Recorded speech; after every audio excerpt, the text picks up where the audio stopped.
What is up, my ninjas? I'm Strident, and I'm back like I left something. It's been a while. I've been busy, but I just got through watching the extended cut of G.I. Joe Retaliation, and I'm going to share my thoughts with you. There will be spoilers for those of you who haven't seen it yet. You're not really missing a whole lot unless you miss the extended cut. The theatrical release to me was lackluster. I didn't really enjoy it.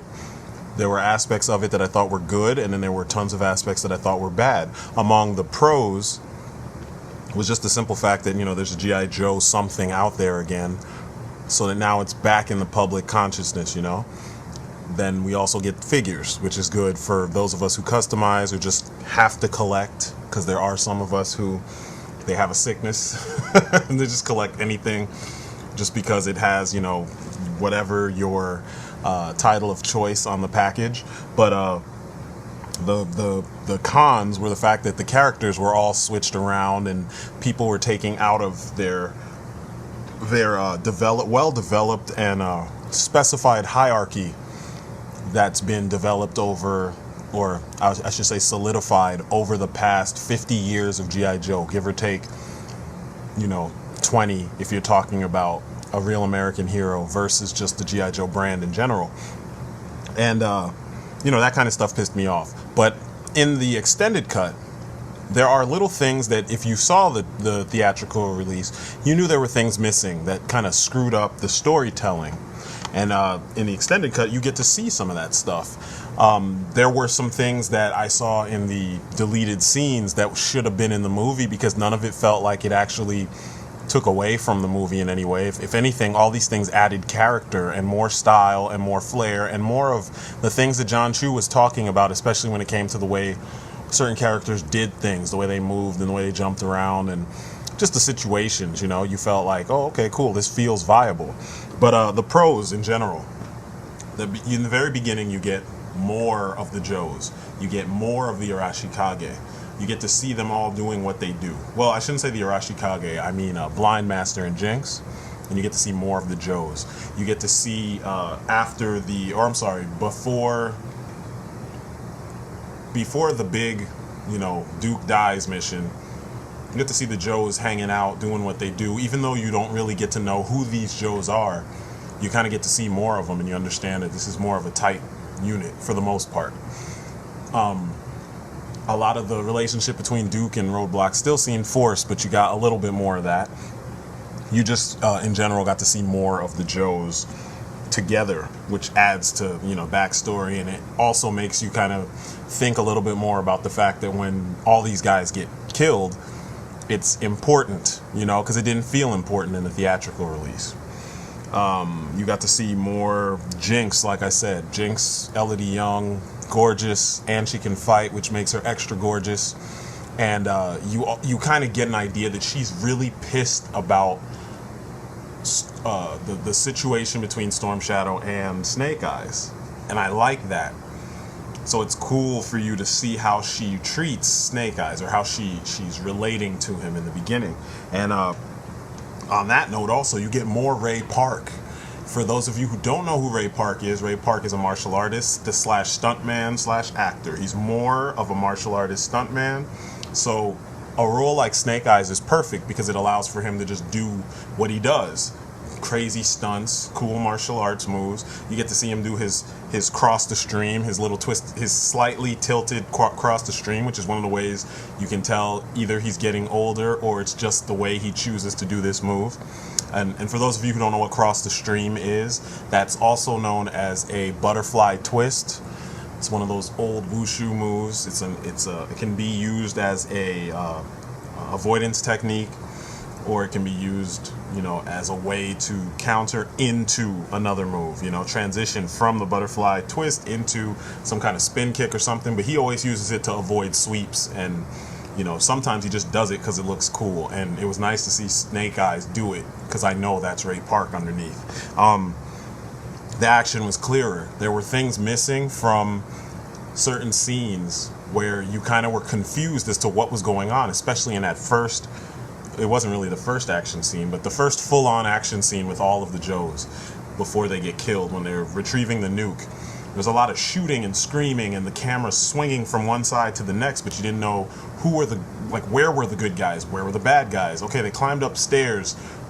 Where is this person in, conjunction to this person? Or like, how are they able to cover each other from different levels of the base? Or how did this person get from wherever to wherever? You understood stage left, stage right. It seemed like whoever edited the film for the theatrical version needed their ass whooped, because whoever edited the film, or how they edited the film, if it is indeed, and it probably is the same person, how they edited the extended cut made more sense. They should have flipped it, and the extended version should have been the theatrical release, and the theatrical release could have been, some extra cut that was on the DVD or Blu-ray.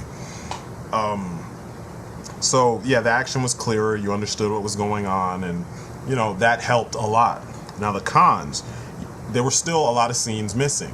In the deleted scenes, you see several scenes that would have added to the overall flair and everything of the film. It would have made the film flow better. It was all missing.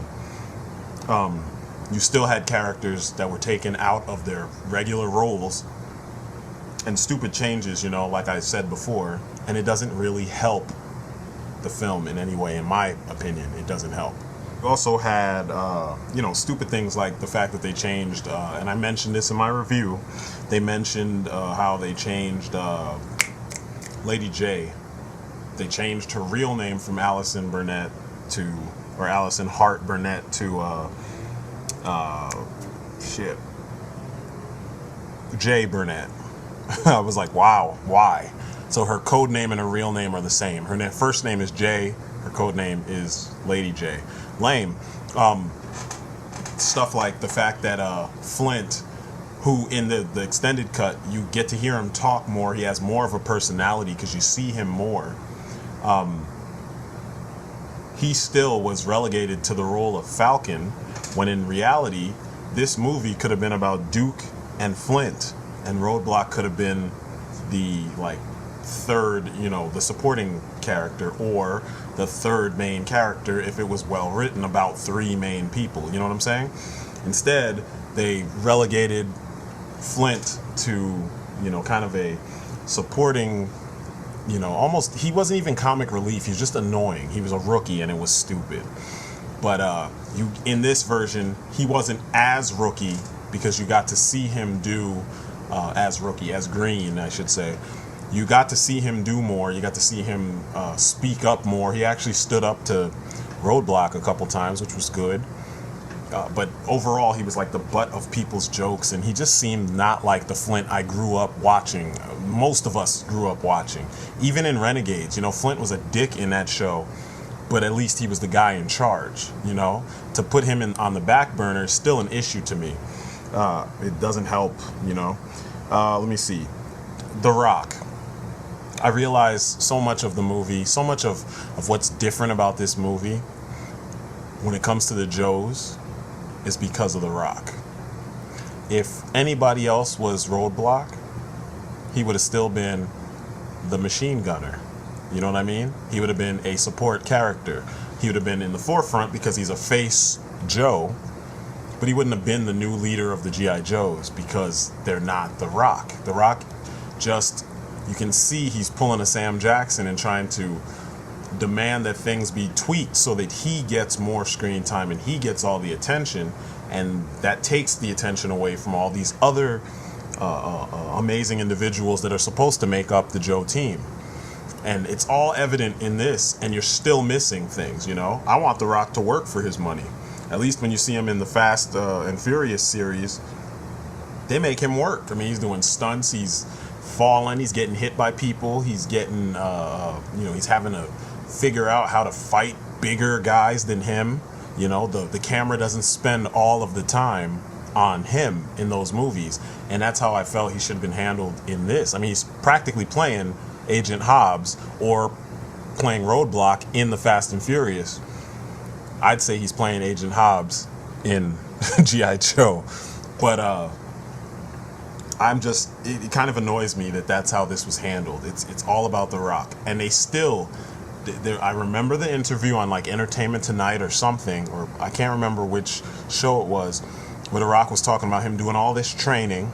He mentioned gun kata, but he also mentioned that he had a 5-minute fight scene where he got to use all those little things on his vest. It's still not in the movie. Not in the extended cut, not in the deleted scenes. So what the fuck was the point in designing all that shit for him? And there's no knife in there. There's no baton in there. There's no fist daggers in there. You only see him use his guns. That just kind of seems like a waste. So that was a big kind of in my face, you know. And to fans too. If you're really a fan, these are things that you'd be paying attention to, because we all have our G.I. Joe figures, and we do have that Battle Kata Rock, or I call him Sergeant Rock. We do have that figure, and it does have all those weapons, and he did have those in the movie. Even the Hot Toys figure has it. So what's the deal? Also, and this is the biggest glaring, dumb, stupid thing that like you could do with the G.I. Joe anything. No Yo Joe at all. Not even a under their breath Yo Joe. Not even a Yo Joe on the side of a vehicle. Not even Yo Joe in a song that plays in the movie. Instead, you get the greatest cinematic quote of all time, followed by a hell yeah. When I say greatest, I'm being so sarcastic, quoting Jay-Z, and then turning around and following it up with a hell yeah. A collective hell yeah. Hell yeah. Really? Hell yeah? Hell yeah. Hell yeah. Really? Honestly, it's not cool unless Stone Cold is saying it. And for my G.I. Joes, I need a Yo Joe. To get kids to buy these toys, to really buy these toys, because if you notice when you go to the stores, you still see Retaliation shit. I mean, I've been seeing Retaliation shit from the first 2 or 3 waves, whatever, for a long time on clearance. And I'm still waiting for, you know, this new wave that I think is supposed to hit the end of this month. So I'm just kind of annoyed that they managed to separate one of the things that's always been there. It used to be on the boxes for the figures.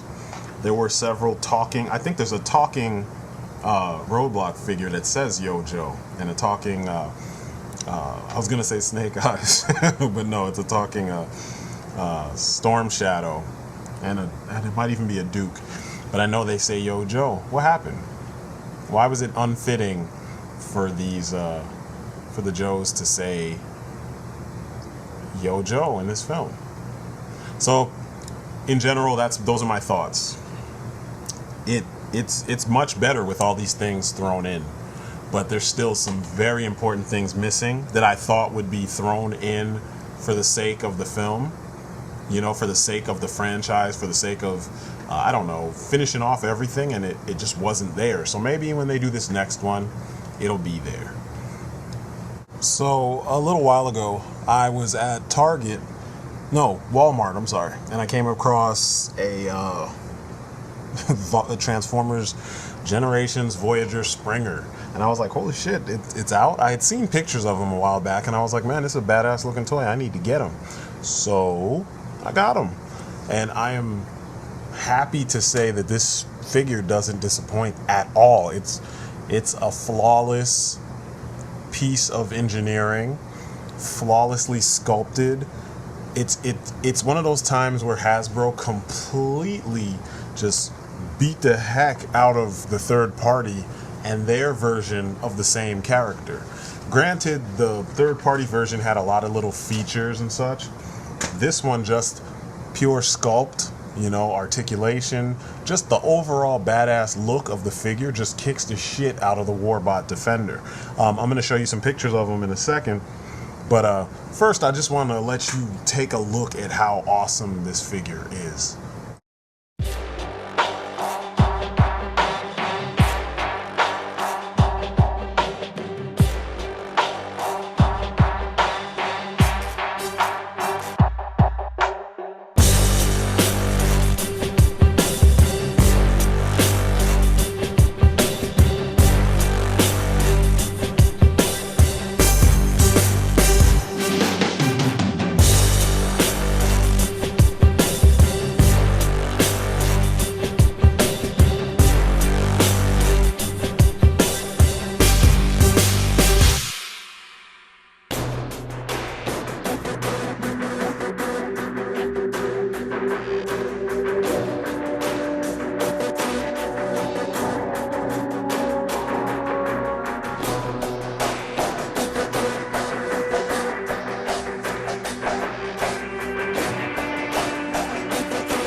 how he has that kind of super robot, almost Gundam-esque kind of shape to him. The way he stands and his knees kind of, bend back just a little bit. He has that super, like, thorough posture that you see in a lot of Japanese figures. Hasbro did it. They actually did it. They actually went ahead and made a figure that rivals. I mean, look at this as the artwork. And, look at how close to the artwork the actual end result is. They actually went and made a figure that feels like, it's just as good as it feels like the art in 3 dimensions. And I love that. It's one of those things that's been lacking from a lot of their designs over the last few years. Now look at how cheesy the Warbot Defender looks in comparison to this, mass release retail Transformer that we got. And then look at that redeco of blades from I think that was Dark of the Moon. No, not Dark of the Moon, Revenge of the Fallen. It just doesn't work. Not in comparison to this. This is the real deal. I love the fact that he just looks so thorough, and his vehicle mode. Now the vehicle mode, my brother pointed out that it reminds him of the Tumbler, and I didn't notice that before. But it really does look like a amalgamation of parts, including the Tumbler's parts. I mean, look at the side panels and the way the back wheels kind of jut out, and the way that they filled up the front of the Tumbler to give us the face. And apparently someone else on TFW felt the same way, because they went ahead and just painted him black, and now you can see it even better than before. So, I like the fact that Hasbro went and took inspiration from a decidedly un-Japanese direction. You know what I'm saying? Because a lot of times, being that there's the whole Takara and Hasbro thing going on, where it's like a localization of Japanese characters and designs, but it was made and intended kind of for the US market. It's nice to see them go back and make new things based on decidedly other sources, decidedly un-Japanese things, American sources sometimes. Because, sometimes there are Japanese sensibilities that don't always feel necessary in ours. But look at this. This is Sandstorm. And there's a little bit of change, but I'm not impressed. Some people are, but I just wanted to show you real quick that they have repainted him already. Here's the copter mode. It's a badass copter mode. Gotta give them that. This figure works as a triple changer, as a helicopter, a car, and a Transformer. They're all well done. Now, I decided to take a couple pictures of Springer with the Generation 1 Season 2 Transformers kind of in their modern appearances. I mostly collect the Hasbro ones, so forgive me if they're all Hasbro and not, the third-party versions. But his height was a problem for me initially, but I got over it once I saw them all together. It gives them more diversity. But this guy is a win. If you see him, get him. He's about $30. I want to say $24.99 to $30, and it's a box full of win. That's it. Plain and simple. Winning.